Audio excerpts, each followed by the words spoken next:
ಎಲ್ಲರಿಗೂ ನಮಸ್ಕಾರ. ನಿಮ್ಮ ಶ್ರಾವಸ್ ಕಲ್ಪವೃಕ್ಷ ಚಾನಲ್ಗೆ ಸ್ವಾಗತ. ಇವತ್ತು ಈ ಒಂದು ಹಬ್ಬದ ಗಡಿಬಿಡಿಗಳಲ್ಲಿ ಬ್ರೇಕ್ಫಾಸ್ಟ್ ಮಾಡೋದು ತುಂಬಾ ಕಷ್ಟ. ಅಂಥ ಸಮಯದಲ್ಲಿ ಕೇವಲ 10 ನಿಮಿಷದಲ್ಲಿ ರುಬ್ಬೋದು ಬೇಡ, ಹಾಗೆ ನೆನೆಸೋದು ಬೇಡ, ಫರ್ಮೆಂಟೇಷನ್ ಇಲ್ಲದೆ ಅಕ್ಕಿ ಆಗಲಿ ಉದ್ದಿನ ಬೇಳೆ ಆಗಲಿ ಬಳಸದೆ ಕೇವಲ 10 ನಿಮಿಷದಲ್ಲಿ ಇನ್ಸ್ಟೆಂಟ್ ಆಗಿರ್ತಕ್ಕಂಥ ಗರಿ ಆಗಿರ್ತಕ್ಕಂಥ ಒಂದು ಬ್ರೇಕ್ಫಾಸ್ಟ್ನ ಯಾವ ರೀತಿ ಮಾಡೋದು ಅಂತ ನೋಡೋಣ. ಮೊದಲಿಗೆ ನಾನಿಲ್ಲಿ ಒಂದು ಪಾತ್ರೆಗೆ 1 ಕಪ್ ಅಳತೆಯಲ್ಲಿ 1 ಕಪ್ ಆಗುವಷ್ಟು ಚಿರೋಟಿ ರವೆ ಬಳಸ್ಕೊಳ್ತಿದ್ದೀನಿ.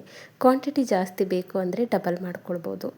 ಹಾಗೆ ಇಲ್ಲಿ ಮಸಾಲ ಪಡ್ಡು ಮಾಡ್ತಿರೋದ್ರಿಂದ 1 ಈರುಳ್ಳಿನ ಸಣ್ಣದಾಗಿ ಕಟ್ ಮಾಡಿ ಸೇರಿಸ್ಕೊಂಡಿದ್ದೀನಿ. ಅದರ ಜೊತೆಗೆ ಖಾರಕ್ಕೆ ಅನುಗುಣವಾಗಿ ಒಂದು 2ರಿಂದ 3 ಹಸಿರು ಮೆಣಸಿನಕಾಯಿ, ಒಂದು ಸ್ವಲ್ಪ ಕೊತ್ತಂಬರಿ ಸೊಪ್ಪು ಹಾಗೆ ಕರಿಬೇವಿನ ಸೊಪ್ಪನ್ನ ಕೂಡ ಸಣ್ಣದಾಗಿ ಕಟ್ ಮಾಡಿ ಸೇರಿಸ್ಕೊಳ್ಳಿ. ಅದ್ರ ಜೊತೆಗೆ ಕ್ಯಾರೆಟ್ ಇತ್ತು ಅಂದರೆ ಈ ರೀತಿ ತುರಿದು ಕೂಡ ಸೇರಿಸ್ಕೊಳ್ಬೋದು. ಇಂಥದ್ದೇ ಸೇರಿಸಬೇಕು ಅಂತ ಏನಿಲ್ಲ, ಮನೆಯಲ್ಲಿ ಯಾವ ತರಕಾರಿ ಇರುತ್ತೆ ಅದನ್ನು ಸಣ್ಣದಾಗಿ ಕಟ್ ಮಾಡಿ ಈ ರೀತಿ ಸೇರಿಸ್ಕೊಳ್ಳಿ. ಇಲ್ಲ ನಮಗೆ ಈ ರೀತಿ ಸೇರಿಸೋದು ಇಷ್ಟ ಇಲ್ಲ ಅನ್ನೋದಾಯಿತು ಅಂತಂದರೆ ಪ್ಲೇನಾಗಿ ಕೂಡ ಪಡ್ಗಳನ್ನ ಮಾಡ್ಕೊಳ್ಬೋದು. ಎಲ್ಲ ವೆಜಿಟೇಬಲ್ನ ಹಾಕಿದ ನಂತರ ಈ ರೀತಿ ಒಂದ್ಸರಿ ಕೈ ಆಡಿಸ್ಕೊಳ್ಳಿ. ಇಷ್ಟಾದರೆ ಸಾಕು. ಇಲ್ಲಿ ಬೇಕು ಅಂದರೆ ನೀವು ಒಂದು ಒಗ್ಗರಣೆ ಹಾಕ್ಕೊಳ್ಬೋದು, ಇಲ್ಲಾಂದರೆ ಸ್ಕಿಪ್ ಮಾಡ್ಕೊಳ್ಳಿ. ನಾನು ಕೂಡ 1 ಸ್ಪೂನ್ ಎಣ್ಣೆಗೆ ಒಂದು ಸ್ವಲ್ಪ ಸಾಸಿವೆ ಹಾಗೆ ಉದ್ದಿನಬೇಳೆ ಕಡಲೆಬೇಳೆ ಒಂದು ಸ್ವಲ್ಪ ಇಂಗನ್ನ ಹಾಕಿ ಈ ರೀತಿ ಒಗ್ಗರಣೆ ಹಾಕ್ಕೊಂಡಿದ್ದೀನಿ. ಇದೂ ಕೂಡ ಅಷ್ಟೇ, ಬೇಕಂದರೆ ಸೇರಿಸ್ಕೊಳ್ಳಿ ಇಲ್ಲಾಂದರೆ ಬೇಡ. ಈ ರೀತಿ ಮಾಡೋದ್ರಿಂದ ಯಾವುದೇ ಚಟ್ನಿ ಅವಶ್ಯಕತೆ ಇರೋದಿಲ್ಲ. ಮಕ್ಕಳ ಒಂದು ಲಂಚ್ ಬಾಕ್ಸಿಗಿರಲಿ ಅಥವಾ ಚಟ್ನಿನೇ ಮಾಡದೆ ಈ ಒಂದು ಬ್ರೇಕ್ಫಾಸ್ಟ್ನ ನಾವು ಬಳಸ್ಕೊಳ್ಬೋದು.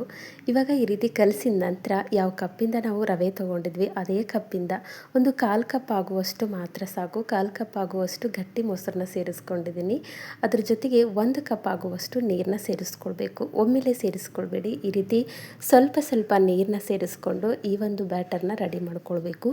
ತೀರಾ ತಿಳುವಾಗಬಾರ್ದು, ಒಂದು ಸ್ವಲ್ಪ ಗಟ್ಟಿಯಾಗೇ ಇರಬೇಕು. ಹಾಗಾಗಿ ನೋಡಿಕೊಂಡು ಸೇರಿಸ್ಕೊಳ್ಳಿ. Normal water ತೊಗೊಂಡಿರೋದು. ಈ ರೀತಿ ಸೇರಿಸ್ತಾ ಪಡ್ಡಿನ ಹಿಟ್ಟಿನ ಹದದಲ್ಲಿ ನಾವು ಮಾಡ್ಕೊಳ್ಬೇಕು. ನೋಡಿ, ಈ ರೀತಿ ಒಂದು ಕನ್ಸಿಸ್ಟೆನ್ಸಿಯಲ್ಲಿರಬೇಕು. ತೀರಾ ತಿಳುವು ಆಗಿರಬಾರ್ದು, ತೀರಾ ಗಟ್ಟಿನೂ ಆಗಬಾರ್ದು. ಈ ಒಂದು ಕನ್ಸಿಸ್ಟೆನ್ಸಿಯಲ್ಲಿ ಮಾಡ್ಕೊಂಡಿದ್ದಾಯಿತು ಅಂತಂದರೆ ಪಡ್ಡು ತುಂಬಾ ಗರಿಯಾಗಿ ಬರುತ್ತೆ. ಹಾಗೆ ಇಲ್ಲಿ ಯಾವುದೇ ಸೋಡಾ ಬಳಸೋ ಅವಶ್ಯಕತೆ ಕೂಡ ಇರೋದಿಲ್ಲ. ಇಲ್ಲಿ ಮೇಯ್ನಾಗಿ ಸೋಡಾ ಆಗಲಿ ಏನೂ ಆಗಲಿ ನಾವು ಬಳಸ್ತಿಲ್ಲ ಈ ಪಡ್ಡಿಗೆ. ಆದರೆ ಹಿಟ್ಟಿನ ಕನ್ಸಿಸ್ಟೆನ್ಸಿ ಈ ಥರ ಗಟ್ಟಿಯಾಗೇ ಇರಲಿ.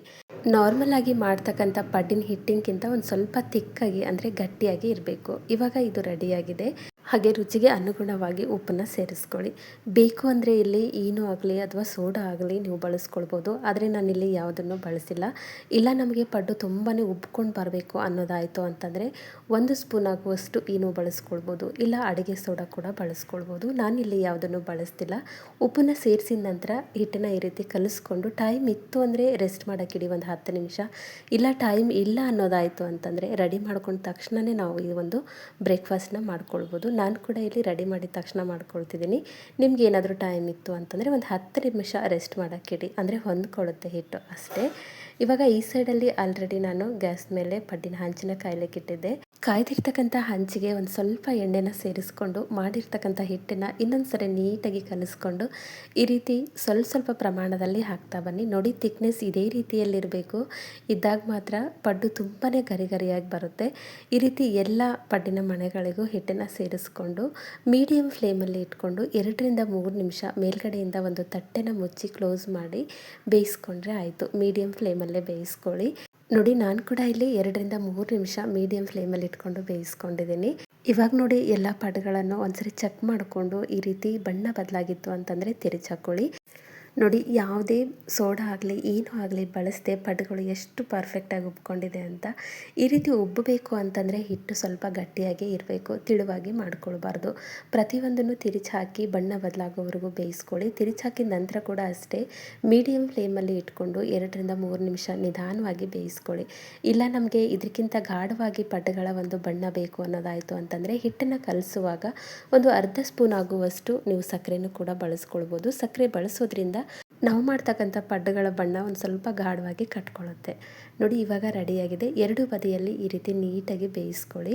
ತುಂಬಾ ಪರ್ಫೆಕ್ಟಾಗಿ ತುಂಬಾ ಗರಿಯಾಗಿ ಏನೂ ಆಗಲಿ ಸೋಡಾ ಆಗಲಿ ಅಕ್ಕಿ ಆಗಲಿ ಉದ್ದಿನ ಬೇಳೆ ಆಗಲಿ ಬಳಸದೆ ತುಂಬಾ ಪರ್ಫೆಕ್ಟಾಗಿ ಕೇವಲ 10 ನಿಮಿಷದಲ್ಲಿ ಈ ಒಂದು ಬ್ರೇಕ್ಫಾಸ್ಟು ಅಥವಾ ಮಸಾಲ ಪಡ್ಡನ್ನು ನಾವು ಮಾಡ್ಕೊಳ್ಬೋದು.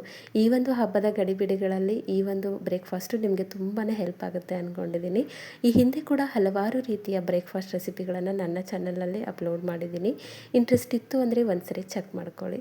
ಇವಾಗ ನೋಡಿ ರೆಡಿ ಮಾಡಿರ್ತಕ್ಕಂಥ ಒಂದು ಪಡ್ಡುಗಳು ರೆಡಿಯಾಗಿದೆ. ನಾನು ತೊಗೊಂಡಿರ್ತಕ್ಕಂಥ ಒಂದು ಕ್ವಾಂಟಿಟಿಯಲ್ಲಿ ಒಂದು 2 ಬ್ಯಾಚ್ ಆಗುವಷ್ಟು ಪಡ್ಡನ್ನು ಮಾಡ್ಕೊಂಡಿದ್ದೀನಿ. ಪ್ರತಿ ಬ್ಯಾಚನ್ನು ಹೇಳಿರೋ ಮೆಥಡಲ್ಲೇ ಫಾಲೋ ಮಾಡ್ಕೊಳ್ಳಿ. ನೋಡಿ ಎಷ್ಟು ಫ್ಲಫಿ ಆಗಿದೆ. ಹೊರಗಡೆಯಿಂದ ಅಷ್ಟೇ ಅಲ್ಲ, ಒಳಗಡೆಯಿಂದ ಕೂಡ ಅಷ್ಟೇ. ಎಲ್ಲ ವೆಜಿಟೇಬಲ್ ಹಾಕಿರೋದ್ರಿಂದ ಚಟ್ನಿ ಅವಶ್ಯಕತೆ ಇರೋದಿಲ್ಲ. ಬೇಕು ಅಂದರೆ ನೀವು ಒಂದು ಕಾಯಿ ಚಟ್ನಿ ಅಥವಾ ಟೊಮೆಟೊ ಚಟ್ನಿನ ಮಾಡ್ಕೊಳ್ಬೋದು. ಮಕ್ಕಳ ಒಂದು ಲಂಚ್ ಬಾಕ್ಸ್ಗೆ ತುಂಬಾ ಹೆಲ್ಪ್ ಆಗ್ತಕ್ಕಂಥ ಹೆಲ್ದಿಯಾಗಿರ್ತಕ್ಕಂಥ ಒಂದು ರೆಸಿಪಿ. ಐ ಹೋಪ್ ಇವತ್ತಿನ ರೆಸಿಪಿ ನಿಮಗೆ ಭಾಳ ಇಷ್ಟ ಆಗದ ಅಂದ್ಕೊಳ್ತೀನಿ. ಇಷ್ಟ ಆಗಿದ್ದರೆ ದಯವಿಟ್ಟು ನನ್ನ ಚಾನಲ್ನ ಸಬ್ಸ್ಕ್ರೈಬ್ ಮಾಡ್ಕೊಳ್ಳಿ. ಹಾಗೆ ಈ ಒಂದು ರೆಸಿಪಿನ ನಿಮ್ಮ ಫ್ರೆಂಡ್ಸ್ ಆ್ಯಂಡ್ ಫ್ಯಾಮಿಲಿಗೆ ಶೇರ್ ಮಾಡಿ. ನಾಳೆ ಮತ್ತೊಂದು ಹೊಸ ರೆಸಿಪಿಯೊಂದಿಗೆ ಸಿಗೋಣ. ಧನ್ಯವಾದ.